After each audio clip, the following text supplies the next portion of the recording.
family.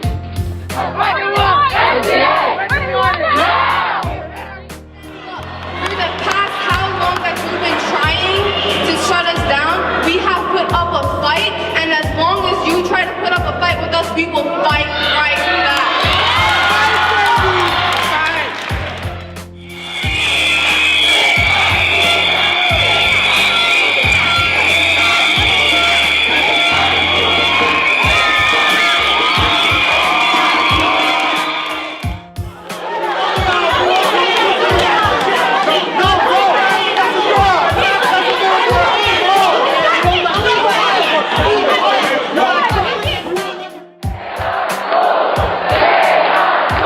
In 2002, Mayor Michael Bloomberg took control over New York City schools.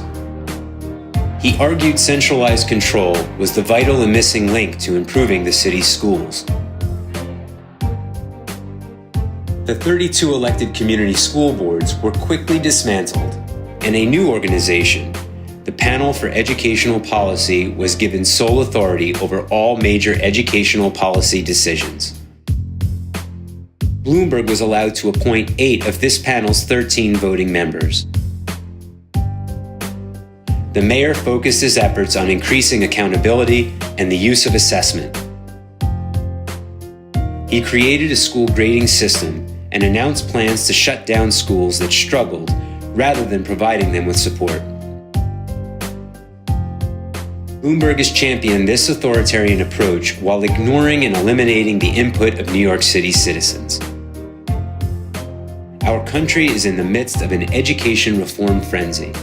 Parents and teachers in New York no longer have a voice in the education conversation, and their plight has become common across the nation.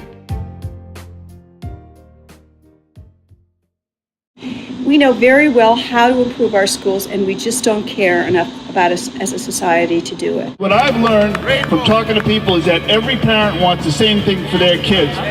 They want a rich curriculum. They want an experienced teacher. They want small classes.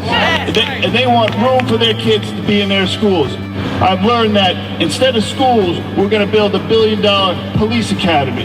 Instead of a rich curriculum, we get test prep and drilling in math and ELA. Instead of small classes, we get our kids packed 28, 30, 35, 40 kids in a class, and that's wrong.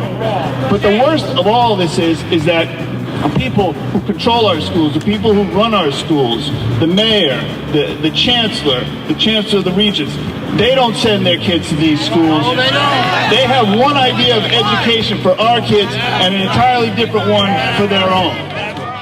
The business model took this country to the brink of Armageddon in 2008. And yet we want to follow a failed business model and imprint that on top of public education. In recent years, free market business principles have been taking center stage in our country's education reform debate. More and more of our nation's school districts are being led not by educators, but by lawyers and corporate executives who push accountability and competition as the way to improve our nation's schools. They hold themselves up as education saviors while branding educators as the scapegoats. As two people who adored educators and education as children, and as two people collectively with 20 years of teaching experience in the classroom, we are shocked by the tone, the tenor, much less the content of the current so-called reform movement in education. There is no doubt reform is needed, and we have not been waiting. The question is, will those in power listen to the actual stakeholders and take meaningful action? We wanted to explore the truth about education reform, so we did something shocking. We spoke with parents and educators.